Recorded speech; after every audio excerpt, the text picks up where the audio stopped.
You're listening to a podcast of Reelblack Radio with Mike D and Steph Renee. Fridays 11 a.m. till noon on 900 AM WURD and 900 AM WURD.com.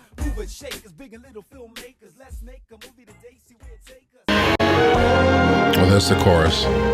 Yes, but I'm just saying, I have to exhale for two reasons about why it was relevant for me to play Prince to bring the show on today. As we've already announced, Paisley Park is now open partially as a museum. So for those people like me who hear this and want to see spaces where the magic happened, they can now pay and walk through and see the piano and the studio and all these other things that come together. But also, because it was rumored that Jay-Z was doing his darndest to put in a bid for Prince's catalog, and Universal Music Publishing ended up buying it. So for those people who are waiting to hear songs like that were never officially released in that form, from the vastness of what they had to drill into the vault in order to get, Universal now controls Prince's unreleased catalog. And so you would imagine, as Universal likes to make money, that there will be lots of Prince albums coming at us in the not too distant future as they get a chance to listen through it. So they got the 35 or went for higher? I don't know. I don't know whether they paid $35 million. The bid that I heard that Jay-Z was prepared to pay was $40. So I don't know what the final number was. But yeah, so for that just gives us an idea. So we talk about Prince songs in the vault, and that leads us to our first guest on today's program with Lost Films. Yeah, I remember that song. I mean, it was on a bootleg for years, the Charade bootleg, and then it came out officially on the Vault CD, which was like a small release, but that has the strings. Yes, exactly. And that's exactly how it's billed. So both versions of the song are on this version of Parade that I was sent. It says, Old Friends for Sale released version, and then Old Friends for Sale with strings. Right, but for the longest time, the only people that were aware of that material were the collectors, the fans, the people that had the material found somewhere, or they had a hookup or whatever. That's right. And with us on the line today is Phil Hall. He's got a new book out called In Search of Lost Films, and it's a great read. And I'll just leave it to him. Hey, welcome, Phil. Yes. Good morning, Phil. Welcome to Word. Good morning. Thanks for having me. Yeah. Thank you. I read the book. I love the book because I'm just a geek for movie history anyway.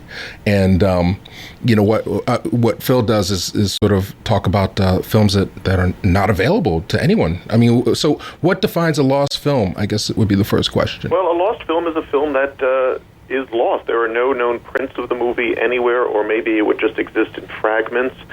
And it's almost incomprehensible because, in making a movie, so many people are involved in the production of a film and the distribution of a movie, and there are hundreds of prints that go out all over the U.S. and even more overseas. And there are a countless number of films that have completely vanished. If we wanted to take a look at them, we can't because nobody has a copy of them. And is this because, do you think this is because they're legitimately, the copies have been destroyed, or are there perhaps grandchildren, let's say, of the people that were involved in printing this who might have a can of film in the attic, in the basement, under somebody's bed, and they're just either holding on to it because they think it will in some point increase in value, or just holding on to it because they don't necessarily want it to be public anymore? Actually, you're right on both parts. My book covers films that were made starting in the 1890s, at the very beginning of the film world, to as late as the 1970s. And many of these films are lost because either they were intentionally destroyed because there was no perceived reissue value, if you could believe that, or through neglect, because we'd like to think that if something's on film, it lasts forever. And actually, prior to 1950, most films were shot on something called nitrate film, which, if it's not preserved properly, would either deteriorate into dust or goo, or if it's in too warm of a space, could actually start a fire. So a lot of these films have either turned to dust or went up in flames.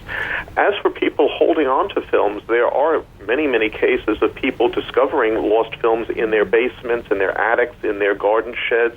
They didn't even realize they had these films, and they were perceived to be gone. There are other cases of films that are being intentionally kept circulation for a variety of reasons, either because of the perceived reissue value or because there are problems with the rights to the movies, either the music that's used in the films or if these films are based on plays or books, the source material. The filmmakers don't have the rights to reissue the films because the original source material rights owners reclaimed the movies. Right. Yeah. In that instance, there's some movies by some black filmmakers that are held up because of rights. Offhand, I can think of like Save the Children, as a documentary of Operation Push concert with All-Star Jackson 5, Curtis Mayfield, all these people. Wow. But it was done. The film was done for charity, so there are no contracts. Yeah. The same exists for a movie, Stop by Bill Gunn. You know, the film they have, Warner Brothers has the print, but there's no contracts that allow them to release it. So, but I mean, this is Reelblack Radio, Phil. So what I really appreciate about the book is that you also highlight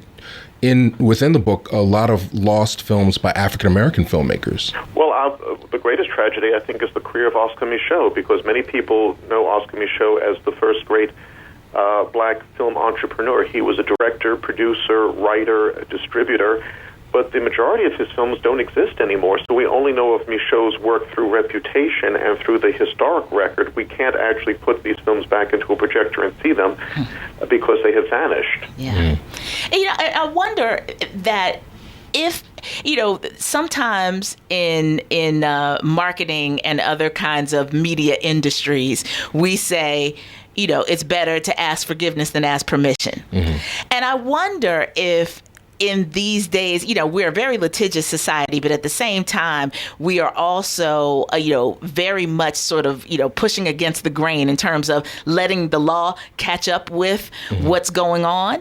I wonder if you think there would be an opportunity in an underground sense, maybe for some of the people that might be hanging on to some of these prints and just don't have the rights to release them, to begin to sort of flood, let's say, the free market even with them, just so that people get a chance to see these films and deal with the legalities of it later. Well, one of the most famous examples of that is a movie called Killer of Sheep, which was created by the great African-American filmmaker Charles Burnett.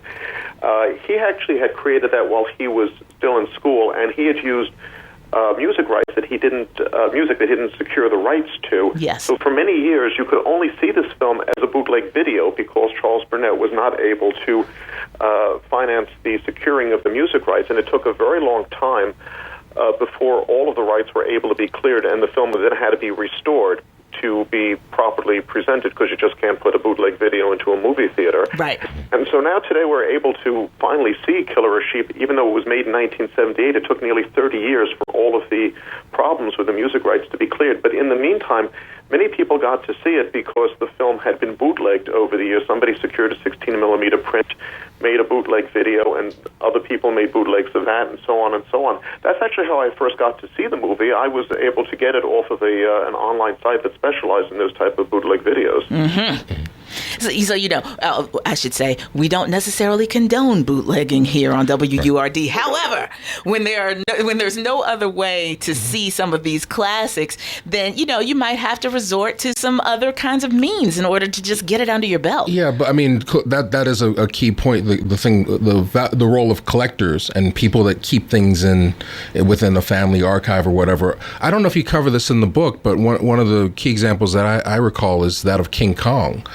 That there were sequences that were actually missing for quite some time in the studio version. Actually, that's an urban legend, and that's very interesting that you mentioned it. Some sequences were deleted when the film had been reissued because of Hollywood censorship. When King Kong starts to disrobe Fay Ray, he runs his finger over her dress and it falls off. That had been taken out in the late 30s, but then it was restored. There's a very interesting thing about King Kong. There was a story that there was a sequence which was missing. It was the spider pit sequence, where apparently some of the sailors fall into this giant pit and these huge spiders and scorpions come and devour them. And the story was that this sequence was part of the film, but when it was first screened, audiences were so shocked and so scared, it stopped the film, and the studio decided, we can't have this, so they cut the scene out, and it was lost. In doing research, I discovered that this story wasn't true at all. In fact, the spider pit sequence, although it was in the original screenplay, was never included in the release print. In fact, the only footage was test footage. It was silent footage of an animated spider walking across the screen. It was never completed. There was no sound effects or music score added to it. But somehow over the years, this crazy story got out of control that people saw this stuff and they were scared of it and they had to take it out. It was never there in the first place. Well, one of this, and that is featured in the book, that story. But the Poro School. That is the saddest story, I think. Poro College and Moving Pictures. It was a documentary made around 1927. The Poro College was the first African-American cosmetology college, and it was created by a woman named Annie Turnbow Malone. And this was a documentary about her life, how she rose from poverty to create the school and to empower thousands of African-American women to become entrepreneurs in the hair and beauty industry. And this documentary existed as late as the 1930s from what I could determine. And unfortunately, there are not only are there no copies of the film, but we don't even have a picture from the film, so we have no idea what the movie even looked like, or even who created it. There were no credits recorded. So it's a great mystery, which is a shame because this would be an invaluable record not only for African-American history, but also women's history, too, because she was one of the rare female entrepreneurs of that era who was starting a school and empowering other women to become their own business leaders. Right, yeah, you say in the book you said that she trained Madam C.J. Walker. Yes, that is, and it's weird because Madam C.J. Walker is widely recognized as being a pioneer in black entrepreneurship, yes, whereas Annie Malone actually was there first, and very few people know about her experience. Well, you know, we talk very often about resurrecting lost stories here on WURD. And so clearly the work that you've included in this book is invaluable for people who are just trying to connect the dots in some ways to perhaps answer questions about why we don't know more about certain moments in history and certain actors or directors and what have you. And so I just want to personally thank you for the research that you've done and for now including it in a book that people in our listening audience can purchase and add to their libraries to increase their knowledge as well. Thank you so much. The research that went into this book actually caused the book to be delayed. It was supposed to come out last year, but I kept finding so many different things. I had to keep asking my publisher, can I have a deadline extension? Can I have a deadline extension? So 1 year later, the book came out finally, and we're still discovering lost films, too. There was something out of Japan, actually, a long-lost classic film has turned up there, so now my book is a little bit out of date. I have to go back and update it. Well, it sounds like that's a pitch to the publishers for a part two. It sounds like, well, hey, it's about movies. You can't have a movie without a part two. Yeah, and I noticed that you mentioned Together for Days as a lost film, but I guess elements of the film have recently been discovered. Yes, and that's the beautiful thing about this aspect of film history is that nothing is really lost forever. Films that we expected to never see again turned up in the weirdest places. My favorite story was a Three Stooges movie called Hello, Pop, which was considered lost for many, many years. It was made in color in the 1930s. And a couple of years ago, it turned up in a garden shed in Sydney, Australia. How it got there, I have no idea, but now we have this long-lost Three Stooges movie. Wow. Well, you know, I really encourage. It's a fun read. It's an easy read, and if you're interested in history or the history of movies, it's not just a catalog of movies, but the stories behind these movies and why. I mean, because there are literally thousands of missing movies. Like from the silent era, they say only maybe 25% of all the silent films that were made at that time still exist. Wow. You know, so it's not but it's the stories behind these particular movies and why they're important. You know. That's right, and not only just the silent, but also sound era as well, and not just the U.S., but overseas. I actually was in touch with South Africa's National Film Archives to determine how many of their films still exist and how many of their films are lost. Some of their early sound films from the 1930s still survive, remarkably, but South African productions from as late as the 1970s are considered lost. Wow. So this book is available now at Amazon? Now you can go to Amazon or the usual e-commerce sites or to the Bear Manor Media website. That Bear Manor Media is my publisher. The book is called In Search of Lost Films. And definitely, I like to use this book as a stepping stone for people to do more research, to learn more about people like Oscar Micheaux, people like Annie Malone, and let's not forget Spencer Williams as well. Yes. He's cited in the book. One of his films that he directed, Brother Martin, is considered to be a lost film, which was very unusual because it's a religious film which shows white and black parishioners worshiping together during the 1940s, which is something you would never see in a Hollywood movie. Mm-hmm. Absolutely, yeah. And I just want to let people in our listening audience know that it is available both in hardcover and paperback. So if you're trying to save a few dollars, then you might want the paperback version. I love hardcover books because they're durable and you can go leaf through them over and over again. And it's wonderful that we have both options available to those people who would like to add this to their libraries. Right. Yeah, the time goes by so fast. I did want to clarify, Together for Days is the first directorial film by Michael Schultz, who went on to do Car Wash and Last Dragon and Crush Groove. Yes. And it's also the first screen appearance of Samuel L. Jackson. Oh. So the film, it's, he didn't even have a copy, but recently Chris at Temple Schlock helped identify a warehouse where the negative was stored. So they have the picture. That's but they amazing. don't know where the sound is yet. So Okay. that's the mystery. Wow. Yeah. Wow. Well, Phil, thank you so much for your research, and we hope that you get a nice bump in sales from everybody who loves Real Black Radio and is hearing you on the air with us today. Thank you so much for having me, and you two have yourselves a great weekend. You too. And with that, ladies and gentlemen, we'll take our next commercial break. And when we come back, we'll continue the conversation about how do we resurrect these lost stories or tell stories from an angle that have never been heard from before in the way that these films are presented and in the festivals that showcase them as well. That and plenty more when we continue on today's edition of Real Black Radio here on The Mojo on 900 AM WURD. That, for those of you who are not of a certain age, is a classic from New Edition. I offer that to you today because BET is now going hard in the paint with their interstitials that are reminding people that their mini-series on New Edition will be available in late January. So they're getting started early in building up the anticipation of what this, kind of life story will mean for those of us who had a special place in their heart for the music of the group New Edition. That's now considered old school, Mike. We're not that old. I saw you doing. You're bringing back dance moves. Like I thought you were gonna do the kid and play kick step in your chair. I was doing the moves from the video. You were acting out the video. It's ingrained. It's hardwired into your soul. Yes. This is Robbie, Bobby, Mickey, Ricky, and Mike. Yeah. I'm excited about it too. I mean, I can't lie. I mean, and it looks like they did it justice. Like it's not like that Lifetime Aaliyah stuff. So I'm shout out to Robbie Reed, who was in charge of the casting. You have on your 40 Acres and a Mule hat. Just one of the people that has come through the Spike Lee stable and gained some necessary skills just in terms of being able to continue to contribute to the world of film and television. Absolutely. So, it's just representation, art, creativity, culture. The Philadelphia Asian American Film Festival is kicking off on November 10th, and Reelblack is a proud community partner. And there's a lot of cool stuff. You guys should get your pens or go to reelblack.com. We have some very special recommendations to share with you. And with us on the line is Rob Boucher, who is the executive director of the Asian American Film Festival. And the second year in a row that we've had Rob on to talk about this wonderful festival here in our area. Good morning. Welcome back to Word. Thank you so much for having me. I see now I'm going to have Mr. Roboto playing in my head. Remember we had that conversation last year?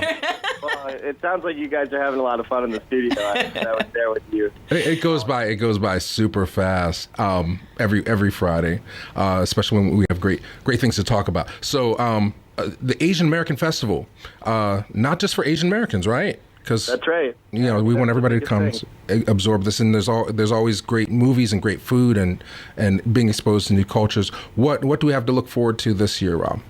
Well, this year we're having again the largest festival to date. So for the second year in a row, PAF is the largest Asian American and Pacific Islander film festival on the East Coast. We actually surpassed New York's Asian American Film Fest last year, and we've been able to retain that title for 2016. We have 11 days of programming, over 70 films, over 50 ticketed events. We're going to be doing food-like events, cooking demonstrations, musical performances, theater performances, a couple of panels and workshops. We have an entire 2-day academic conference at Community College of Philadelphia. So we've really kind of stepped it up and trying to get out there as much as possible beyond the screen. Right, and the majority of the screenings take place at International House in West Philly? Our opening weekend is going to be Thursday the 10th through Sunday the 13th, and that's all at iHouse. During the week, we're going to be between Community College of Philadelphia, Fleischer Art Memorial in South Philly, and the Reading Terminal Market. And then the closing weekend, Friday the 18th through Sunday the 20th, we're going to be at Asian Arts Initiative in Chinatown. Fantastic. Nice. So I know you wanted our audience to come out to see Bad Rap. You know, what can you tell us about that one? Bad Rap's a really fun film. First of all, it's a documentary that really kind of captures a pretty underserved community within the larger hip-hop community. It's looking specifically at Asian American rappers that are coming mostly out of New York. The director, Salima Karoma, is based out of New York. She's done a lot of really cool stuff. The film premiered at Tribeca, actually. And it's all about the kind of struggles that you wouldn't necessarily picture people going through as they're trying to break into the hip-hop industry. But very much people like Dumbfounded, people like Aquafina, Lyrics. These are all people that have a lot of incredible accolades and a lot of musical prowess, but they're just not getting the attention and the recognition that they deserve. Yeah. So the film really kind of drills down on a lot of these issues. And I think it's interesting, too, because it really starts to look at the kind of race dynamics of being an Asian American rap artist and still kind of being seen as an outsider because of that, because of the way that someone looks. Right. Well, who's the guy back in the day that the Asian American guy that was rapping? Jin, yeah. Is he featured in this doc? You mean from the Mountain Brothers? Well, No, actually, Jin was in his own separate, he was a solo artist, but Mountain Brothers, those guys were all Philly. Yeah. So Scott Chops Jung, he's still Philly, and he'll be at the festival. He did a great program with us last year, and he's actually emceeing the hip-hop showcase that we're showing Nice. after Bad Rap. Nice. Okay. I was gonna say Jen is the one that was on like BT and MTV doing the freestyle battles. Yeah. Yep. Okay. I was gonna say I know I'm familiar. Yeah, but I mean, I guess that's a little before the time of the rappers focused in Bad Rap. Yeah, so there's a little bit of overlap, at least with Dumbfounded, because he's been around for almost a decade now. And so, him and Jin was a bit before his time, but they're still kind of contemporary. Okay. The other three artists in the film are definitely of a newer generation of hip-hop artists. Right. And that screens? That's on Saturday, November 12th, and that's at the International House. The screening's at 7:35, and the ticket actually includes access to the concert afterwards. We're bringing in three really talented Asian American hip-hop artists. Jakey Cho, who's a Korean American rapper. We've got Chi Malabar, who's an Indian American rapper, and then Prach Lee, who's one of the best-known Cambodian rap artists that's working out of Long Beach on the West Coast. Okay. No, I'm excited about that because, especially here in Philly, that unfortunately we're a little ethnically ignorant when it comes to the Asian community here in our area. And there's such diversity among, the Asian Americans that are representing right here, first generation Americans in particular. And so the idea of a Cambodian rapper is awesome. Yeah, it's really incredible. I mean, you look at the kind of work that Prach has done. I mean, he's a refugee himself. He was, as a kid, he was forced out of Cambodia. And so for him to be rapping the way that he is, it's really kind of this story of being a refugee, coming to a new country, and just being on the come up and being placed into a neighborhood in South Central LA and just like working with what he had. And just trying to give back to the community. Yeah. So it's a really, really interesting story and incredible lyricism. Nice. Now, I see Saturday the 19th at 8:30, there's another movie, Dying to Kill. Yes. It actually stars Dwayne Perkins, who's one of the first African-American leading men in like a major Asian American film. And certainly one of the ones that we've shown in the past. The screenwriter, Koji Steven Sakai, he's been around the block a few times. I think for about maybe 3 of our previous festivals, he's been a writer or a producer. So he's attached to this project, and we're excited. We're expecting both Dwayne and Koji to be present for the screening. That's what's up. And Dwayne, he's a stand-up comedian. He's been around for a while. So it's like a horror comedy, or? Yeah, so it's part mockumentary, part contemporary Saw type horror movie. Without going into it and ruining too much of it, it kind of starts out with a failed comedian. He was on a great path to stardom, but then he kind of faltered along the way. So his friends, they try to help him get his mojo back, and they kidnap him, but something goes wrong, and there ends up being a serial killer who starts taking out the people that he cares about in an effort to make him funny again. Oh, wow. Yeah. That sounds a little dark. Yeah, I was gonna say that, but for people who like that kind of twisted storyline, that sounds like something that will draw a lot of folks into the audience for sure. Yeah, that's. And it's one of those things where I think most good comedy comes from that kind of place of darkness, or at least sadness. So I think that the writing in it is really clever, and Dwayne's performance is just fantastic. He really delivers it. So even if you're not necessarily a big fan of the horror genre, I think there's still something in that film for a lot of people. Yeah, and I know that we want to talk about some of the other features of this year's festival, but I want to just say that documentaries, they're my heart spot when it comes to film, and I know that you have a really poignant film in this year's piece that talks about the U.S. military and its role in the Korean sex trade, and I was thinking about you the other day when I believe it's the Washington Post broke a story, and I posted it on my page, that are talking about, because of DNA testing, all of the Vietnamese and half Vietnamese or part Vietnamese children who are now reconnecting with their U.S. military families, that and the fathers may not have even known that they had children that they left behind after the war. But this is a growing trend in genealogy and family history. Yeah, it's a real challenge, and while the subject is a little bit different in Singers in the Band, the fact that you've got military presence anywhere is going to unfortunately lead to the sex trade. Right. With this film in particular, Singers in the Band is directed by David Goodman, who's actually a Philly native. David won the Best Short Documentary Oscar in 1987, and he's been involved in a couple of other projects since then. But this film, been working on it for a long time, and it was shot with a lot of secret camera footage. So he actually went into brothels in South Korea that primarily serve the U.S. military, and he kind of revealed the story of the women who are being trafficked from the Philippines, who then end up working in these places. But they're basically being tricked into coming to South Korea thinking that they're going to be backup singers in a band. And unfortunately, when they get there, they realize that they've fallen into the sex trade. So hence the name Singers in the Band. Yeah, wow. And that's Friday, November 11th at 7 o'clock? Yep, that's right. And that's at iHouse as well. So we're up against the break, but how can people get tickets? I know you're, even with the food and everything, everything's very affordable. There's no reason... Yeah. Yeah, all of our tickets, we're a community-based festival. We try to keep everything affordable. So $8 general admission. Students and seniors are only $6. And you can buy everything online at our website, www.paaff.org, or check us out on facebook.com/PAF.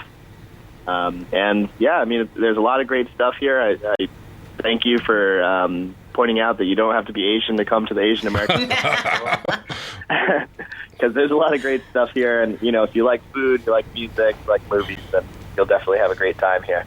No, I enjoy every time I come out, and especially the food stuff. And I guess we should be clear that it's dynamite. Yeah. There's not a better $10 you can spend in Philadelphia next week. But or $10 for opening night and $8 for general admission for just the regular movies. But yeah. But, the opening and closing night, those are the only ticketed screenings that cost $10, and that's just because we have incredible food. Opening night has Indian food, closing night has Hawaiian food, So for anyone who likes to try different stuff, we got some really good things for you this year. Neat. Right. And I can't wait to experience it. And thanks again, Rob. Indeed. Thanks for joining us. Thanks so much. And so again, ladies and gentlemen, for those of you who are online, and especially for those of you who are on Facebook, we're talking about the Philadelphia Asian American Film Festival. You can find out more information at PAAFF.com.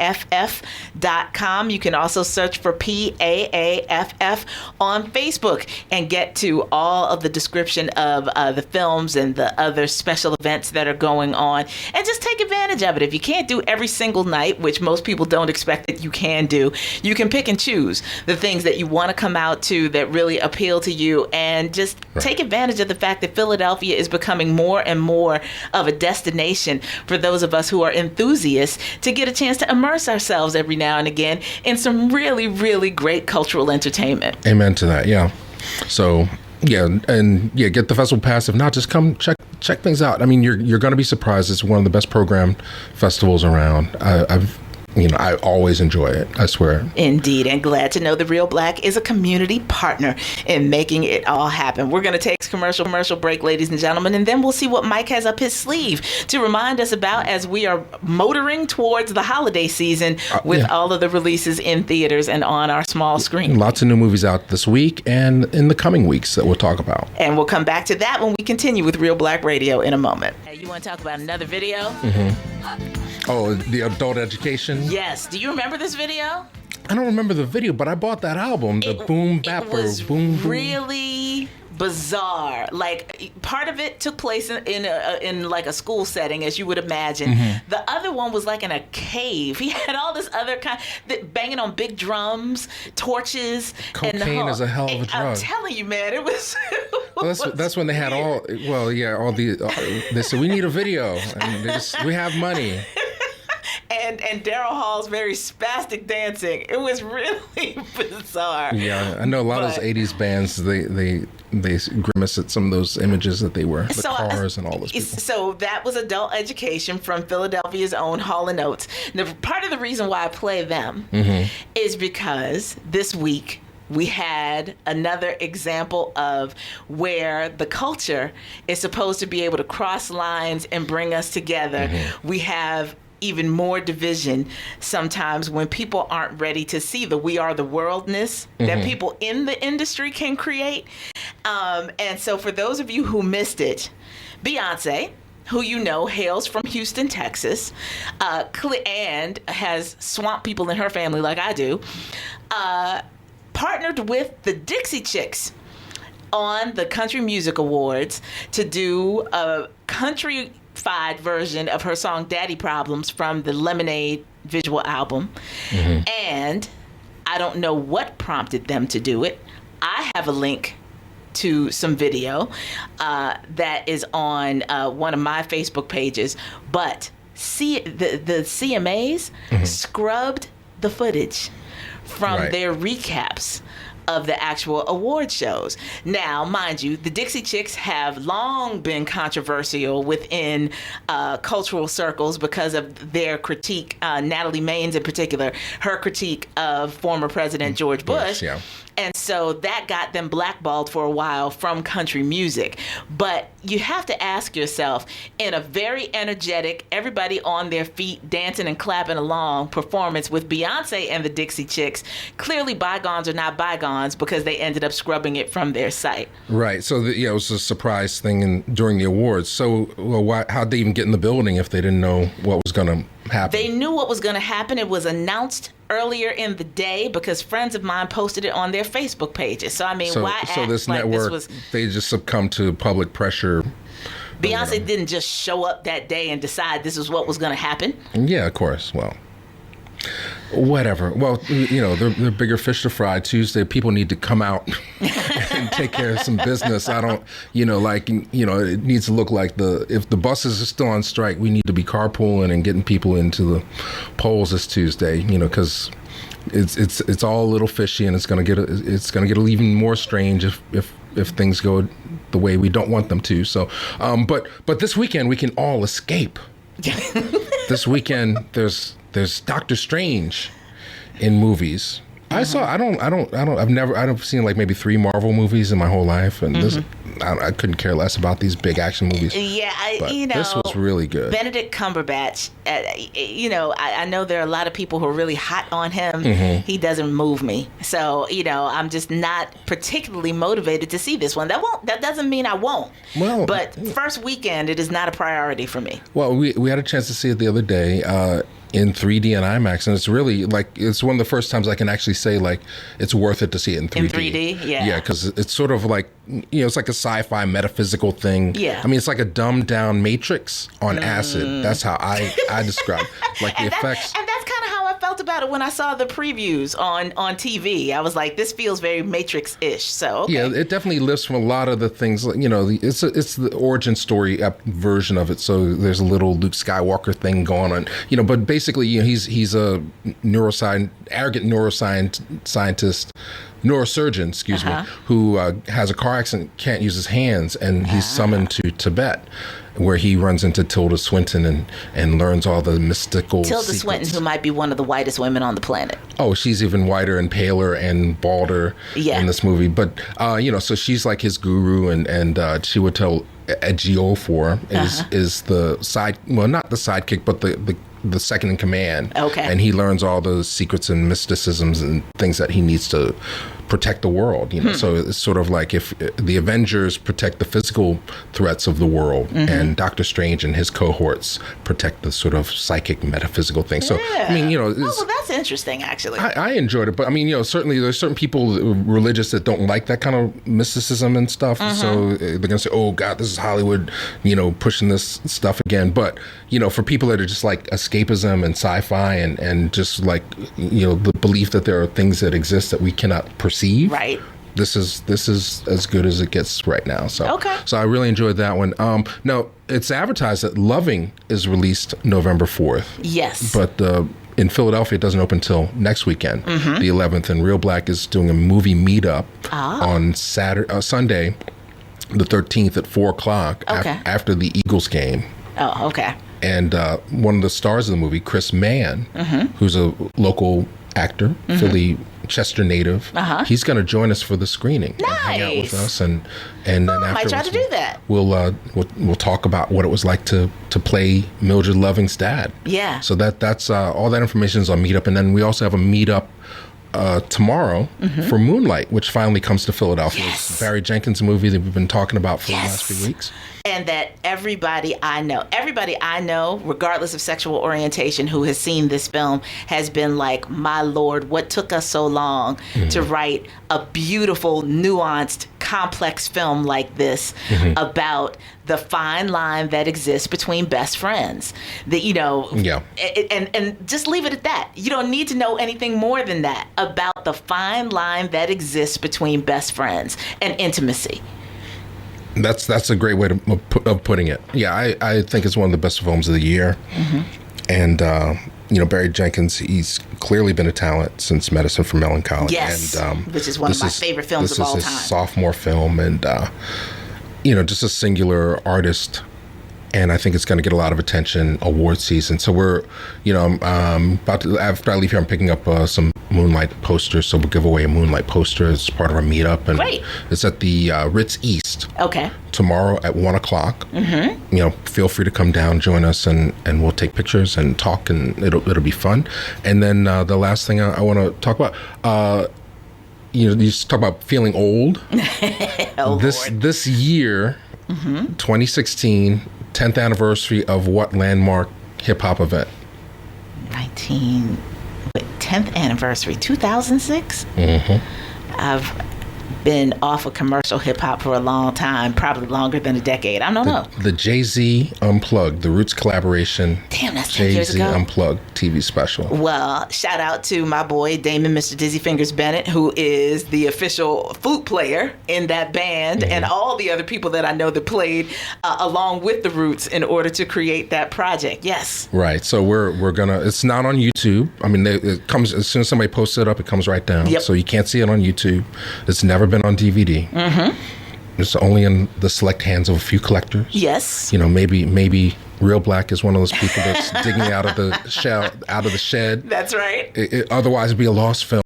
dig it out, and we're going to show it Nice. Next Friday at the United Bank building. And, folks, secret person that was involved in that particular night has promised to Skype in and share their memories of the event. So that is a wonderful thing. Well, I'm telling you, it's great music, and I don't consider myself to be a Jay-Z fan. Okay. But there is really something to be said for hip hop that is presented with live instrumentation. It makes a difference, and no disrespect to any of the DJs that have been a part of the original elements of hip hop culture and what they contribute to the process, but that live instrumentation just adds another layer of excellence to the live performance experience that and it's Jay-Z at his peak. It's right after the Blueprint. Yep. So he's on a roll at that point. Yes. Where it's literally 3 albums in a row that are just nonstop #1 classic diamond albums. That's right. So with the Roots backing them, I mean, for those, so lots of Philly involved in the unplugged version. Yes. Yeah, Jaguar singing, and so it's just so we're excited about that to show that, and then in December we'll have an even more interesting movie that I can't necessarily talk about just yet. So that shout out to Jeff Bradshaw, who's on the Men, and last thing I forgot to mention tonight, Black Star and the African American Museum are helping to present In the Morning. Yes. Which is Nefertiti and Guvu's film. We were involved when it screened here earlier, and it's part of the Ntozake Shange exhibit. Yes. So and Ntozake, I think that's sold out, but that's next Friday. It as is, well. but that's a perfect segue for us to transition because Solio, the curator of that exhibit, is going to be our next guest on the program when we come back after this break. So thank you as always, Mike, for delivering excellent commentary and excellent guests on today's Real Black Radio. Let's do it all over again, 11 a.m. next Friday. Definitely, yeah. So come out, and a special guest next week. I can't tell you yet. But come to In the Morning, 7 p.m., African American Museum. Great film. Admission is only $7. Beautiful. And with that, ladies and gentlemen, we'll take our next break. As you just heard, Solio, the curator of the I Found God in Myself exhibit at the African American Museum, joins us on the line as we begin our noon hour here on today's TGIF edition of The Mojo. Stay tuned.